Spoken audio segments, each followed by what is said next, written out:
اب دعویٰ ہمارا سن لے پھر دوبارہ سے.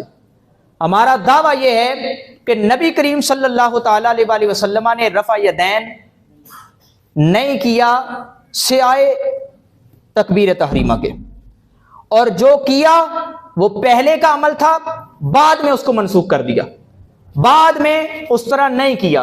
اور جب بھی ایسا عمل ہو کہ جو پہلے کچھ اور تھا بعد میں کچھ اور تھا، تو بعد والی حدیث کے اوپر عمل ہوتا ہے. اب آپ کہیں گے جی بعد والی آپ کے پاس دلیل کیا ہے؟ بعد کی دلیل یہ ہے حضرت عبداللہ ابن مسعود رضی اللہ تعالیٰ عنہ، اور اس کی یہ بھی ذہن میں رکھیں کہ امام ترمذی نے اس کو حسن قرار دیا، اور ابن حزم ہمارا نہیں ہے، یہ جن لوگوں کے تم نام لیتے ہو وہی ہیں. ابن حزم نے اس حدیث کی سند کو صحیح قرار دیا ہے. تو صحیح سند کے ساتھ، یا کم از کم حسن سند کے ساتھ، ضعیف نہیں پیش کر رہے، صحیح سند کے ساتھ جو ہے نا یہ روایت موجود ہے. سنن دارقطنی آپ کے سامنے میں پڑھ رہا ہوں.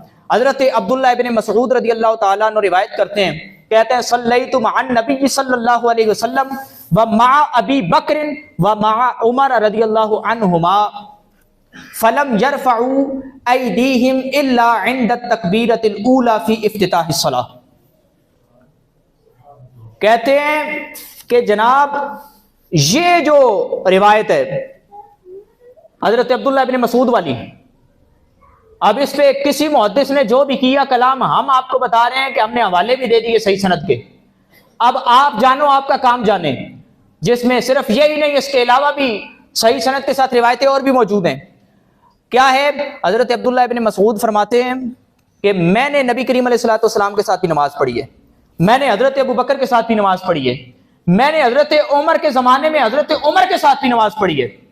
تو کہتے ہیں کہ سب کے ساتھ نماز پڑھی، سب کا عمل یہ تھا کہ صرف پہلی تکبیر میں ہاتھ اٹھاتے تھے، اس کے بعد دوبارہ ہاتھ نہیں اٹھاتے تھے. تو کیا ہے کہ حضور علیہ الصلوۃ والسلام کے زمانے کے بعد بھی حضرت ابو بکر کا عمل کیا تھا، حضرت عمر کا عمل کیا تھا.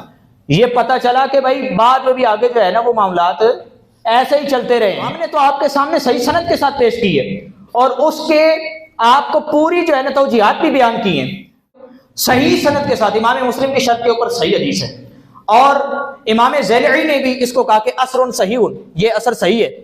اور یہ شرح معانی الاثار کے اندر امام طحاوی رحمۃ اللہ علیہ اس کو لے کے آئے ہیں. کیا فرماتے ہیں؟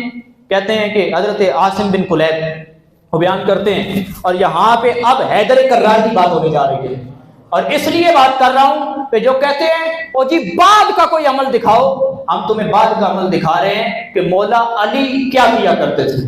کہ مولا علی کون ہے؟ جو حضرت ابو بکر، حضرت عمر، حضرت عثمان، حضرت علی، یہ چوتھے نمبر پہ آپ ہیں اور خلافت آپ کے پاس ہے.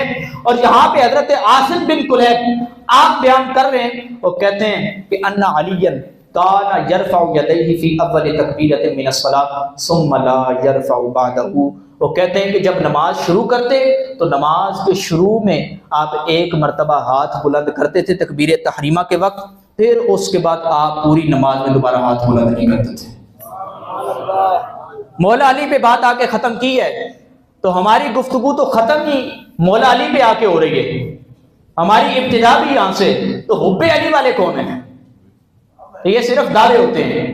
اگر حب علی والے ہو تو پھر علی کی پوری مانو.